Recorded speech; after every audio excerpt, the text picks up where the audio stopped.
Another Sunday, another case of the Scaries to start your work week. Welcome to the newest edition of the Sunday Scaries, where we have all your gore, lore, and more, covering all the latest horror happenings, slicing open all the latest horror news, and dissecting it bit by bit, finding all those juicy innards. Pour that cup of coffee and turn on your fright lights while we take you on a tour of terror. And Dylan over there wrestling with some demons of his own after seeing Children of the Corn in the theater. I know you'd been anticipating it. You were so excited, and it did not disappoint. Am I right? Oh, absolutely. It was a complete winner. Honestly, you missed probably the best movie of the year for sure. Yeah, no Kicking myself. secret. You definitely were on the fence about going to see that one for a second there. You were like, I don't know. You just kind of were like, I'm just gonna see where my schedule lies at the end of the week, and that was probably the best call because yeah, it was not good. It was not fun. It wasn't like a total like slog to sit through like Yeah, Jeepers Creepers Reborn was last year. Like that one was really rough. But it was one of those things where at least this one was like it looked like a movie for the most part, but like man, that script is just so like slam fisted together. Like it is just really grasping at straws, pulling out every remake trope you can get at it. Like yeah, I was pretty let down. I didn't have the highest expectations, considering everything you look up about this film says that this was supposed to release in 2020, and that also it was going straight to streaming like 3 weeks after it comes out in theaters, and the trailer came out like 2 weeks ago. So all bad signs. Should have stuck with my gut, but like I said in the review, on my constant quest to cover as many horror movies as we can for the channel, I figured I would take one for the team. always a fun time. And so it's gonna be in Shutter. Are you gonna say we already have a subscription to Shutter, so it's one of those things where would you recommend me committing to turning this on, or is this just a I complete pass? think that like if you wanted to make content out of it, like yeah, go for it. Like if you want to do a short just for the audience, like I would put that to them. Honestly, if you guys want to see Luke cover Children of the Corn, comment down below. And then at least you could do a short about it because it's not a very long movie. Yeah, And I think you're going to enjoy it a lot more just being able to kind of watch it very passively while you're doing other stuff, as opposed to me where I'm just like sitting in the theater, just like that's all I've got. It's just yeah. watching the movie. Granted, I did go to the bistro, so I had a nice cheeseburger and stuff while I was eating it. Well, Were for you the dinner. only one in the theater? No, there was three other people in there. Oh man, So, but I thought I was gonna be for a I thought while you were too. because looking up the seats, like there was one ticket that had been purchased the entire day, and then it's like me and like this other couple came in, and that was it. So yeah, it was definitely pretty rough. I think that this is going to be one of those movies that I'm going to forget about at the year's end. And when I'm putting my list together, I'm going to be like, holy shit, I went and saw that. Like, because I did that with Jeepers Creepers, and I Yeah, made a bigger deal about that on the channel here. And yeah, like when we were putting our lists together, I was just like, damn, like that Jeepers movie Creepers exists. Reborn. Yeah, right. So not a Um, full on dumpster fire, but we're pretty close. it was pretty bad, but yeah, no, as opposed to like if I'm comparing dumpster fires, like this one's a little smaller than the cataclysmic event that was Jeepers Creepers Reborn. So Not many can live up to that. Even though I have not seen it yet, but stay tuned because we do have that worked on to Splatterthon this year. oh yes, that's gonna be quite a lot of fun. I'm excited for you to get your opinion out on there because you like the first Jeepers Creepers, don't you? I like the first and second, to be Yeah. honest. So The third one I kind of saw a few scenes from and wasn't it's for not me. good. Yeah. It's not good. These last two have been really poor, but I don't think anything compares to this last one. So I'm very interested to get your thoughts on that. But And it's on Hulu, I think now, and it's been popping mhm, up on Twitter. You're still getting random comments on the stuff that you did. I think because people are finding it now, mhm. since it's streaming, and I've completely stayed away from it. And I'm going to until October, so that will be a lovely treat. There you go. And yeah, I mean, we've had a busy week though with like our collaboration with Evan from Rockland Graves drop on Wonderful stuff. Scream. That was a lot of fun. Yep. Super nice guy over there. Definitely worth checking out his channel. We got a let's lot actually more. let's take a minute and let's completely bash Evan to see if he watches the Sunday Scaries. Yeah, honestly, that dude has no idea what he's talking about with Scream. Abrasive. Total Wow. noob. Definitely did not appreciate it. No. I was like, listen, brother, have you ever seen a horror movie? Super lovely guy. Had a Oh, he's great time. wonderful. He's our Canadian buddy. And we got a lot of great stuff about to hit the channel this week because it's a big week, Luke. Like, how you Yeah. feeling? You ready for 65 and Scream? It is going to be a time. 65, I have no hesitation about. Scream, I guess maybe a little hesitation, but again, I've talked about it in the reviews and things like that. I always go into Scream feeling positive, even after our last experience in the theater with Scream. Yeah. But I'm going in excited, so uh, a little hesitant, but overall, I think it's gonna be. I think it's gonna be positive. At least I really hope so. I feel the exact same way you do about that, where it's like I don't think Scream has been consistently bad enough for me to really be like, oh my god, like this could be a dumpster fire. Yeah, Where it's like the franchises we love to death, like Halloween and Friday the 13th, they've had some shitty movies. And so, it's kind of more of a toss up with that, where we're yeah, expecting, it could go one way or the other. We're always going to go in positive. But I'd say like the first four Scream movies are watchable, even though like I don't necessarily love three, but I still think it's watchable when you're watching the series. yeah. And There are a it's lot of not unique terrible. ideas in three. I maybe didn't Exactly. translate completely, but Yeah, I think that the problem with three is that that one feels the most like a Hollywood movie, less of a yeah, passionate idea, in my opinion. I mean, nothing's ever going to top that first one.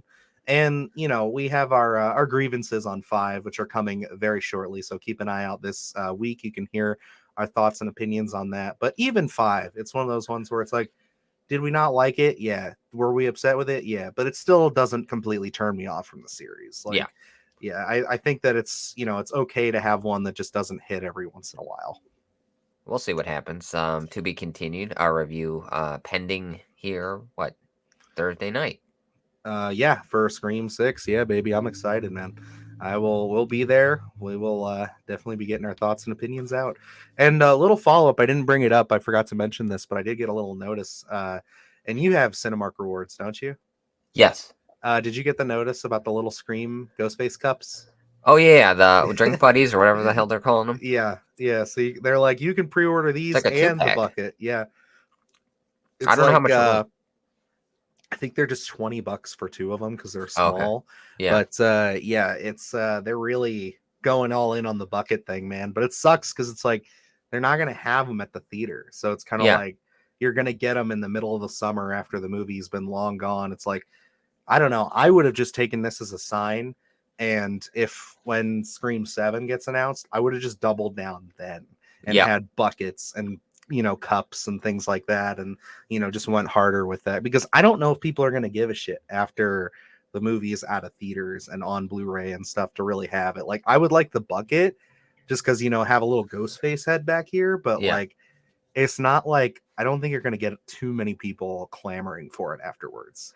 Yeah, well, and I think it's probably just a hardcore fan base. It's probably honestly what they tried to please because it's one of those things where I think we're not getting them till the way end.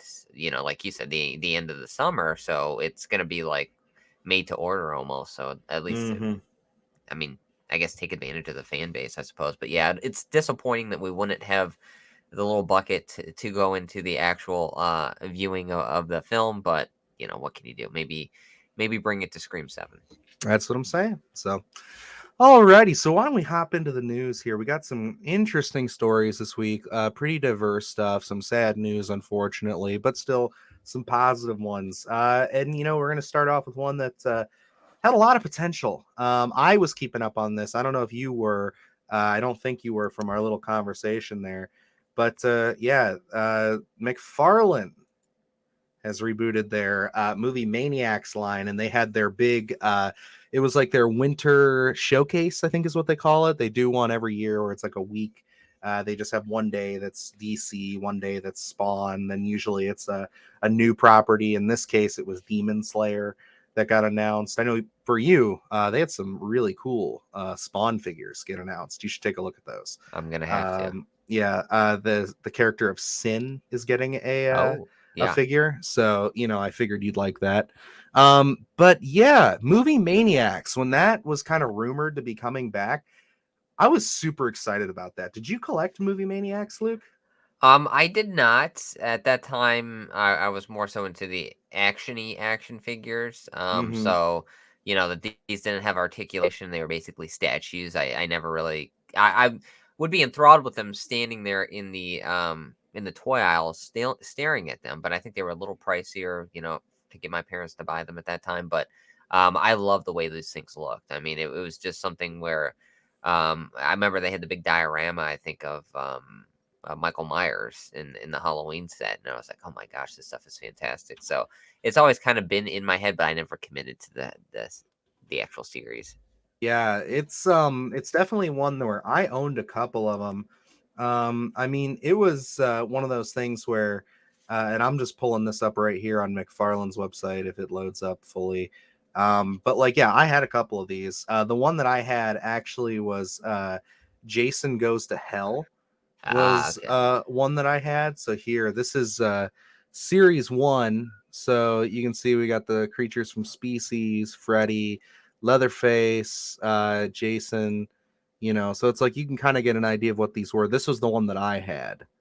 So it's like he's kind of modeled off the Jason Goes to Hell one, even though it's like not a direct one-to-one yeah, comparison because he's not bloated in this. But yeah, no, I mean, like I had that. I had a couple of them. Yeah, they were definitely things that I was like, this is super cool. Like I like this a lot. Um, but you're right, they weren't like as articulated as some of the other figures were. Now we get told that we're rebooting it, and that's exciting. That's fun. So what are we expecting? Movie Maniacs are expecting some really interesting horror figures, and then right before the announcement, they're like, "Oh yeah, it's going to be Warner Brothers related." So I'm like, "Oh, we might get like Jack Torrance, some Conjuring stuff, maybe an Insidious figure." Just trying to rack my brain and think about Warner Brothers horror. Boy, howdy, was this a disappointment. So I'm just going to pause him there because you can kind of see these. So Bugs Bunny is first off. So you can tell we're not going in the very positive direction there. And then Harry Potter. great stuff. And then Wicked Witch of the West, which I guess is kind of cool if you're a classic film enthusiast and everything. Um, and then the one that really just irked me the wrong way, Ted Lasso. There we go. I got nothing wrong with the show. I haven't seen it. I hear a lot of people love it, but it's just like, what are we doing? Because like movie Maniacs, like that was all horror based back in the day, and now they're coming out with another one that's just not. Yeah. Like, what is going on here? Slightly surprising, I guess. I mean, have I looked at my collection and said, "Do I need a Ted Lasso figure?" Absolutely. But would I think that it was going to pop up in the movie Maniacs? No. Uh, Obviously, I'm kidding. But my question here is, I mean, movie Maniacs, when it first came out, there was nothing like that toy line out in the store right now. Now it seems like NECA has kind of really come to the forefront and almost cornered the market in a sense. I mean, you still have smaller lines that kind of come out and do their own thing, but for the most part, you go into a Target, anywhere else, you're going to see if there are action figures there, it's going to be NECA. Um, is there room for movie Maniacs to come back? I mean, like, would you find yourself double dipping? Let's say you already have Leatherface, you have, um, I've got a lot of people yeah, back there, man. I mean, like Michael Myers from Halloween Part 2. Would you find yourself going to the store and seeing a movie Maniacs of Leatherface or Michael from Part 2 and saying, I'm gonna go buy that even though I already own the NECA? It would depend. I mean, it would wholly depend on the character. But, even with movie Maniacs in the past, we got like the Species characters. I know they had some Chucky ones and stuff, which, is all stuff we have with NECA. Under the, we don't have Species, but like they had Pumpkinhead, which is one that I've seen pop up at like our local comic book shops and stuff. And, it's Yes. always expensive just because it was slightly articulated and it's kind of nice looking. So it's like if they could corner the market and say, give us a movie Maniac for like Warwick Davis's Leprechaun or the Killer Clowns from Outer Space, stuff like that. I think that's their niche. That's what they should try to lean into. Critters, like give us a 3-pack of critters just in front of the poster. Because like even those standees in the background were always nice with the mini posters. Like I am such a horror slut and a collectible slut that I could probably see myself picking them up. But yeah, I see what you're saying. Like NECA has the market so cornered, and then if you want to spend a little more money, Trick or Treat Studios. I mean, they've been releasing stuff or at least teasing stuff to come out that is pretty impressive over the Yeah. last few months. I mean, even just this week, they announced they're doing a set of Leatherfaces, and they all look good. They're like kind of the sideshow collectible Yeah. size though, the 1/6 scale. So it's one of those things where it's like, yeah, they're doing pretty good. So I don't know. Maybe you're right. Maybe they just kind of landed into it wrong. I don't know if this was just like, they got the funding with Warner Brothers, so Warner Brothers had these as they wanted these to be their first couple. Maybe as the line continues, they'll do some fun stuff. Maybe they'll, start diving into things like Terminator or other WB properties that could just like kind of pop up and, you know, we get there. Actually, I don't even think Terminator is WB, is it? I don't think so. I don't know. Not But 100%. point is, if they can expand it, maybe they don't just do Warner Brothers. They could do some fun stuff. But Well, yeah, in I liked where your head was at, where kind of almost picking up those alternative properties, especially like when you look at the horror space. If you do like a Maniac Cop or yeah, like the Blob, or I think there's a lot of stuff out there that you could pick up. Angela from Sleepaway Camp. I mean, like oh the yeah, Burning. I mean, if you pick up those smaller horror properties like that maybe NECA doesn't really have an intention to do, at least not in the near future, and try to establish that market first, maybe. But it's like I think it would be rough competition. I can't remember the price point, especially back in the day, for the movie Maniacs. it would be And so skewed nowadays. Like I'd yeah, have to see what these ones are going for. but I remember Um, them not necessarily being cheap back in the day, and mhm. that's why it was hard for me. There was no articulation; they were a little more expensive, so I kind of look at them more so as a statue. So it's like kind of comparing them. Where I mean, you'd have to give NECA a real run for their money because of how NECA's perfected the alternate hands, alternate head, all the accessories that come with these figures. That I mean, if you're going up against NECA, you got to really bring something to the table. And I mean, Yeah, I mean movie the Maniacs, ultimate line on NECA for like all of their figures since they went into Ultimate figures is really at the price point of like they are creeping up there. They're getting closer to 35, $36, yep, which sucks. But like anywhere between that 25 to 30 range, you cannot beat that.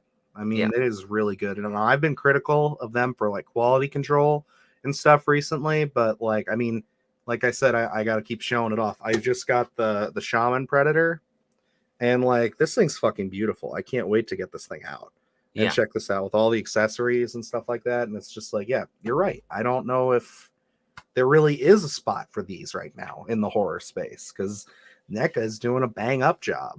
Yeah. I mean, us being greedy horror fans, I welcome competition in terms of, hey, if you want to give me an alternate Friday the 13th Jason Voorhees figure, I welcome it to see what it looks like. Mhm. Do I know if I'm going to buy it? No, but, like Dylan said, it depends. But, if we want to have those variations out there, sure, I welcome it. But it's just like, I think as a business, like from a business perspective, I don't know really what you do in that space since NECA's kind of swooped in here and filled that vacant spot. Yeah. And it's overall, I'd say a pretty big disappointment considering, I got myself hyped up for this. I know a lot of people did. I saw John Squire's tweet about this too, right when they dropped, because I was at work. So it was one of those things where I knew that the showcase was happening right before my lunch break. So his tweet was actually what I saw first. And like when I saw that he was disappointed, I was like, ooh, like, I wonder what this means. And I get on there and I'm just like, oh my God. Hey, but Ted Lasso fans, I consider this a win. Yeah, right. If you're a big Ted Lasso guy, now's your chance. Add him to your collection. But alrighty, we're gonna go on to our next story here, which is pretty interesting, I gotta say. One I wasn't aware of until you brought it up, Luke. But Poltergeist, Amazon reportedly looking to revive the franchise. Yeah, so this is pretty neat. They're talking about, I guess because I didn't realize that Poltergeist was associated with MGM that deeply. And now that they're kind of acquired that. The whole thing has been James Bond. Like everybody's been talking about James Bond for the last year, but there's a lot of great properties in there, and Poltergeist is one of them. So now they're trying to make that kind of up at the forefront as far as, we're going to revive this franchise and we're going to dive into it. Now, whether that looks like a show or a series of movies, I'm all for it. I never saw the remake Poltergeist. I heard it was pretty bad. But it is one of those things where it's like the original still stands out as an all-time classic. I have not seen the sequels. But it is one of those things where I'm like, I would always love to see us come back to a property like this. If you can get some people in there that are really passionate about it and are really good with kind of the haunted horror stuff, like maybe an Ari Aster or something. I know that's probably too big to ask for now, but like he could definitely, I think, make Poltergeist pretty fucking creepy. Yeah. For me, I think I'm on the other side of the coin here. Where, you look at Poltergeist I did see the remake. It was not good. And it's like, you have the first one, which, like you said, is a classic in the horror community. And it's like, I don't really remember. I know I saw the sequel, but I don't remember it that well. And then looking at this is like, yeah, I know IP is such a big deal now, but looking at Poltergeist, I mean, really, what are the bullet points here? You strip it down to its bare basics. It's just another supernatural film. So, is the name Poltergeist gonna have a marketability, coming out to a general audience? It's not like a Halloween or a Friday 13th. And at that point, I think you're shooting yourself in the foot where it probably doesn't have that selling point as Poltergeist, just name value alone. It has to have probably the talent attached, but you're going to also have the fan base already say it's not as good. I have an expectation. Whereas you could just come at it with an original property, which is just a supernatural property, and not have that expectation, not have the built-in fan base, just attach an Ari Aster. I think attaching Ari Aster to any supernatural, even if it's an original property, is going to bring that fan base already out there, and it's not going to have the connotation of this isn't as good as the original. So, like, I was surprised that they were like, "Oh yeah, this isn't on the list to revive and bring back to the forefront for a general audience," because I don't know if a general audience like that built in, I guess audience or the narrative of I have to go see this is really out there for Poltergeist anymore. Yeah, I mean that's fair. I think that it's definitely taken some hits, but at the same time, I think that when the 4K Blu-ray got announced, I saw a lot of people in our space, and of course they're going to, but even some people who aren't huge into horror got excited about its release. So I think that the franchise in and of itself still has some gas in the tank, and I know what you're saying about with like expectations and everything like that, and maybe taking those away. Although I agree, I still think that we've had the bad one. Maybe we could see if they could revive this again and give it another shot. Like I'm of two mindsets with it, really. Like I do like this idea. I like that Amazon's getting a hold of it because again, it could be a series. It could be films. We just don't know with them. But it is again just another further single signal. If anything, that at least we are still talking about horror. Big companies are still Yeah. pumping horror into the space right now, and they're going to keep doing this, and hopefully we can stay on this path for another couple of years. And yeah, is Poltergeist something that I absolutely need a remake of? No, but I'm going in pretty positive on this one. I would really like to see this done well. I think there's a lot of great ideas in the first Poltergeist. I think that it does have that kind of genie in a bottle effect, though, where it's like that first film is really special. It does have that kind of 80s vibe to it that we talk about with things like Christine, and we even talked about Psycho 2 just this past week having that kind of effect. So it's like I don't know. It's I'm Christine looking Nelson forward that to time. this. Yeah, and I think you're right. We'll have to see what talent gets attached to this behind Yeah. the camera and in front. Yeah, I'm probably a little more negative on this idea more than anything, but I think you brought up a good point where it's like showing that I think this article at the very least shows how marketable horror is at this moment in time, whether it's an already established property or not. I do like that. Amazon acquires MGM, and one of the first things they're talking about is a horror property to revive. Whether you agree with it or not, I think it's still it says something about where horror is in terms of the genre and just an audience that's already built in, ready to go see anything horror related. Which absolutely in 2023, that what a great space to live in at this point. So.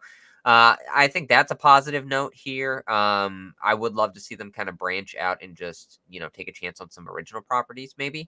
But we'll see what Poltergeist holds. This is maybe falling into my Children of the Corn kind of slot over there, so we'll see what happens. I hope not, man. I really hope not. But yeah, I'm excited to see where this goes. We'll be definitely keeping up on this story as time goes on, and yeah, hopefully within the next year or so, we'll hear some casting, some creative people, and then we can really start to make our assessments clear. But alrighty, now on to some sad news here in the horror space. Yes, unfortunately, the news broke earlier this week that the original Creature from the Black Lagoon actor, Rico Browning, has passed away. And this is sad. I mean, it happens. We know that death is a part of life. So it is something where it's like, it's not shocking that it happened, especially considering, that he was 93 years old. So he lived a long life. But yeah, I mean, it sucks. It's no fun whenever a classic actor dies, especially for something that I know Luke and I hold so dearly to our heart. Like Creature from the Black Lagoon is one of my all-time favorite Universal Monsters pictures, and it kind of came a little later to the game, which is kind of interesting, because it came out in 54 when all those other ones were much earlier than that. Yeah. But it still was held in such high regard, and just was the quality of that film was so well done that it found its way into the Universal Monsters lineup. Like, he's synonymous with it now. Yeah. And for me, I'd say probably the most unique character. I think in that lineup of Universal Monsters. Obviously, you go back to and listen to our very first reboot of Splattercast, and we obviously have a love for a werewolf. So Oh, the Wolfman, yeah. yeah, the Wolfman's great. I mean, perfect. Probably always going to be my number one, but the creature is always that it's 1A, 1B at this point, where Yeah. I think overall, if I'm going back to watch a Universal Monsters film, I always find myself putting on Creature from the Black Lagoon. I don't know why. I just like the feel of it. I like the story. Is it the greatest love story ever told? Probably. It's unique in that sense. I think you can sympathize a little more for the Gill Man in that film, and then all the iterations that it spawned since then. I just think the character design is so unique. It's so different, and it's Wolfman, Creature from Black Lagoon, 1A, 1B for me. Yeah, and it was always interesting to me when this happened this week. I did find this out that not only was he the performer for the Creature from the Black Lagoon, but he was behind the underwater cinematography for it too. So he was so in depth with this that he was the one to bring everything behind the camera and in front of the camera to life as far as these underwater sequences go for the creature, which again is just so impressive. It really is just a testament to just kind of how inventive and how creative and just honestly changing the game as far as shooting underwater goes that this film has. Yeah, it is unfortunate again that he had to pass, but I mean, it is a part of life. This is something that is going to happen. We put our best hopes and wishes out to his family, and hope that they're doing okay in their time of mourning. But yeah, I think Creature from the Black Lagoon, it's been discussed as getting the remake treatment as some of these other Universal Monsters movies over the years have kind of been going. I mean, we had The Invisible Man come out a few years ago, pre-pandemic, really killed it at the box office. People loved it, and we were kind of expecting them to go on this trajectory of bringing up the more Universal Monster stuff. But with the pandemic and everything, it seems like that's kind of stalled out for this moment in time. But this is one that I would love to see kind of a modern day retelling too. Yeah. I would love to see them tackle this with passion and care and just see what they can come of it, because I think there's a lot of great science to this film too. It's not just, you know, they show up into the Black Lagoon and there's a monster and that's it. There is a lot of thought and a lot of technique, and the creature is very human, and Yes. it's interesting to see it. It's a very unique story. And that's where it's like, I think this is such a unique story in terms of the Universal monster lineup, because I think you sympathize a little more for the Gill Man than most of the other Universal monsters, at least from my perspective.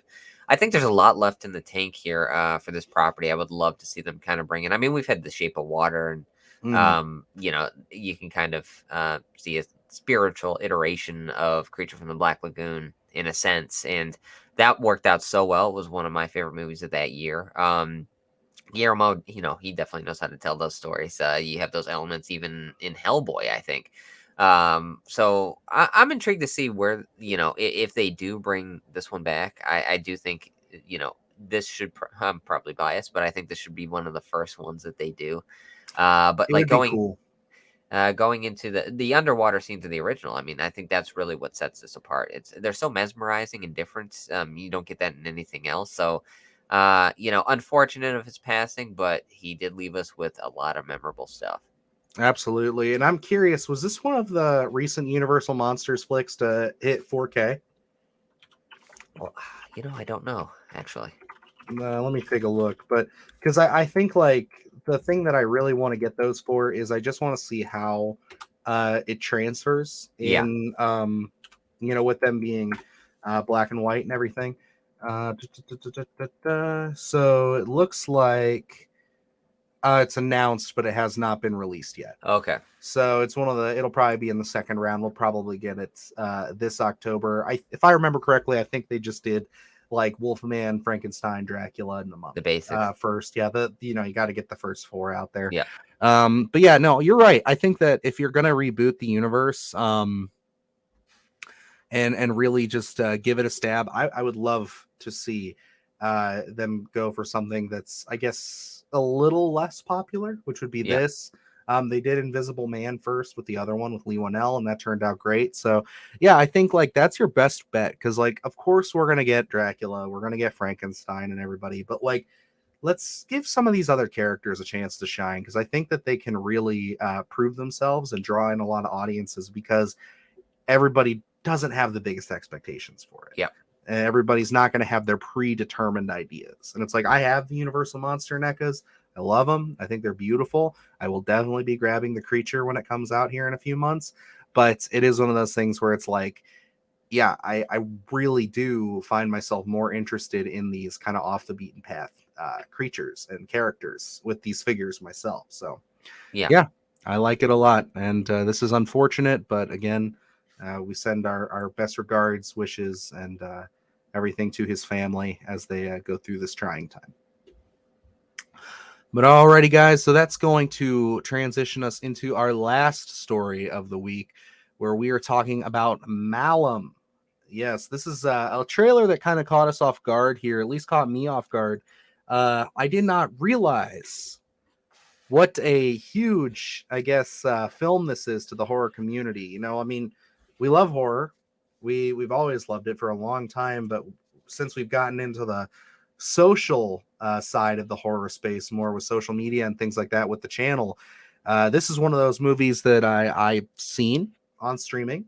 I have not seen the movie, but I've seen it there, and it's looked interesting. You know, I've glanced at it, I've read the synopsis, but never clicked on. And now it's getting a remake or like a retelling from its original director. So yeah, Luke, we talked a little bit about this before the episode started. How you feeling about Malum? Well, both me and Dylan have not seen Last Shift. Review pending on the channel at some Oh, point because absolutely. That shot up real quick on our list. yes, that's something one of the gaps that we have to fill in our horror viewing. But I'm same with you, Dylan, where it's like I've seen Last Shift streaming a lot. Of course, we can't find it right now, but a lot of the cover is terrifying to me. So it's always caught my attention every time I would click on it, but I never fully committed to watching it. So definitely something I'm more my interest is peaked seeing the trailer for Malum. You know, I like this idea of the director doing a smaller story and then trying to reimagine it with a bigger budget, and really getting the story out there to its fullest potential. Because I mean, there are so many smaller stories that we see that be like, if they just had a bigger budget, they could really take it here or take it there. So I like that he's kind of reevaluating and going back to really turn up the potential of this film. Overall, the trailer for me is pretty intriguing. I can't compare it to the original because I know they said it's similar but not. I guess. But before we got on here, I was getting a little bit of a sinister vibe from it. I think the idea of this whole cult, the officer trying to fill in the gaps of her late father, and just the kind of intrigue that they're sprinkling of maybe the father was intertwined. Maybe I don't know. I'm getting uh, a lot of intriguing vibes just from the trailer alone. So, and again, we have the little shot right there as the story is. I thought that was a great like little end to the trailer itself. Yeah, no, I was really intrigued by that. I really like the poster for this movie. Yes, I thought that was very intriguing as well. I think they have it in here. they know how to bring the Um, terror. I'll tell you yeah, that. oh, like it's a really creepy looking costume and creature or whatever this thing is. Yeah, I said I got major Evil Dead vibes from this, but I also you brought up Sinister, and that to me was like a perfect crossover there, where it's like that's a really nice way to describe it. And I'm very intrigued, and we don't have that long to wait. It says that it's hitting theaters March 31st. So, just at the end of the month, we got another one to throw on the pile here of just interesting I just hope this indie is horror. accessible to us. Yes, yeah, that would be the next big thing is that hopefully we can get it. But hey, if they can shit out a Children of the Corn movie and throw it in theaters with weeks to spare, I think for something that looks as interesting and as quality as this, I think that we can definitely have this happen. Now we're gonna definitely cover Last Shift as we get a little closer to the end of the month here. We'll cover it right before this one comes out, just to get our thoughts out and everything. But I am pretty positive on this. I think that this looks interesting. It looks unique. And again, you bring up the whole situation of like this is kind of like Robert Rodriguez with El Mariachi and Desperado, where it's like, he has this idea, he has this movie, he makes it with a little bit of a limited budget, and then comes back to retool it, bring something more to it. And that just oozes passion in there. That Yes. just tells you that it's like, yes, did I make it to the best of my abilities? I did, but I can do more. And I'm really curious to see this and then the update to it. But it looks good. It looks interesting. I'd love for this to be another. I know I'm going to name drop it again, as we seem to do every week. A Terrifier 2 situation where it's like, even if the first one we watch it and we're like, it's okay. I'd really love for this to come out and just blow my socks off. I want that experience again. It's kind of like you're trying to get that high that I just don't know if we're gonna hit. But yeah, this coming out a mere couple weeks before Evil Dead Rise. I'm sounds like it's gonna be teeing things up real nicely here for me. Yeah, this is definitely a fun treat for us, an unexpected treat. It wasn't something that was on our radar until the trailer actually dropped here. And, I'm excited to check out Last Shift. And, saying that the director is coming back to reimagine this property, I think Last Shift was maybe 2014 ish, I think. But tells me that there has to be a lot of story left here, something that he really wants to go back and perfect, I think. So the trailers got me really intrigued by this. I think, like I said, when you're talking about the poster, they know how to bring the terror. And I think in that trailer, there are some genuine terrifying moments in there. So I Mm-hmm. really want to see them unravel this story. The cult stuff always does intrigue me, depending on how they position it. So they have me by the story. And I like this whole decommissioned police force, the last shift or whatever. So I really want to see what they do here. It looks scary, looks well thought out. There looks to be some production value here. So overall, the trailer is winning me over. I can't wait to see some showtimes for this. I couldn't help but also get fucking what is that movie? Assault on Precinct 13 Yes. running through Yep. my head with them being like, oh yeah, the police station's closed down. But instead of gang members, it's demons. There we So, go.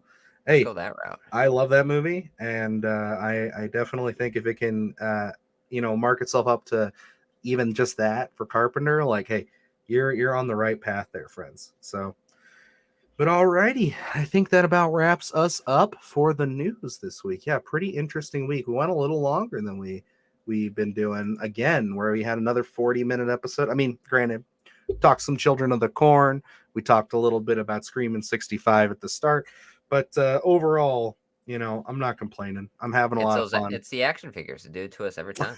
Every time they get us going.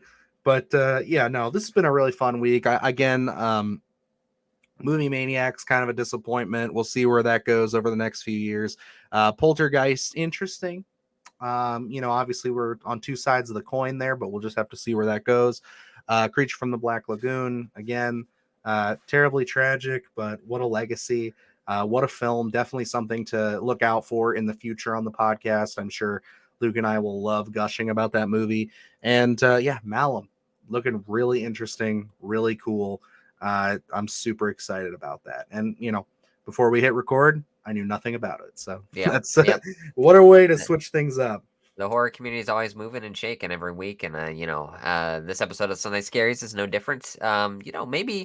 Maybe Movie Maniacs needs to get into some last shift figures. I don't know. Maybe Hey, there we we'll go. see if it really kicks that much ass, then I would love it. Like, yeah, let's see. But yeah, like I tweeted something. This is the last thing I say about an action figure this week. I promise. Out to Damien Leone and all the other people for Terrifier. Just Art the Clown with a NECA symbol there. I was just like, when is it happening? Like, I want Art the Clown in my NECA display, and everybody's gonna be like Trick or Treat Studios. No, I want my NECA Ultimate figure. I want the trash bag. I want the hacksaw. I want the whip with the blades. All of it. I want multiple heads. Make it happen. I So want a Clown Cafe set. yes, that would be great with the little the torch and then all the kids on the swings. Like, yeah, I'd pay $100 for that. No, I wouldn't. Absolutely. Don't do that. But please don't charge me that. But hey, it is what it is. They've been really getting into those sets and dioramas though recently. I know we You had know the what? one for. Go ahead. And while we're at it here, and we're talking about popcorn buckets. Terrifier 3. Let's get an Art the Clown popcorn They did cut bucket. his head off at the. Oh, sorry, spoilers. Terrifier 2. They did cut his head off at the end of that, so it would make sense. She gave birth to that in her cell. What a weird fucking ending. Chris Jericho's in it for 5 minutes. Whatever. That's all Dude. we needed. It really set the tone. That's talk about a great ending. I mean, come on. It is. Everyone live up to Terrifier 2. Seriously. But alrighty, guys, that's gonna wrap us up here. Of course, keep an eye on the channel. We got a lot of great content coming up this upcoming week. It's gonna be crazy busy. So definitely keep your eyes on the channel. We have a lot coming to you. Future collaborations, hint, hint. And of course, we'll be talking Scream 5 on Wednesday with Evan again from Rockland Graves. Check out his channel below. And of course, The Last of Us coming on later tonight. Second to last episode. I'm excited for you to see it, Luke. It's going to be crazy. We're starting to get into the real meat and potatoes of the end of this story. And yeah, I'm hoping that they don't blue ball us and that this really hits this week. So Countdown we'll see. begins. Absolutely. But alrighty, until next time, I'm Dylan Newell. And I'm Luke Janesco. And remember, stay scared.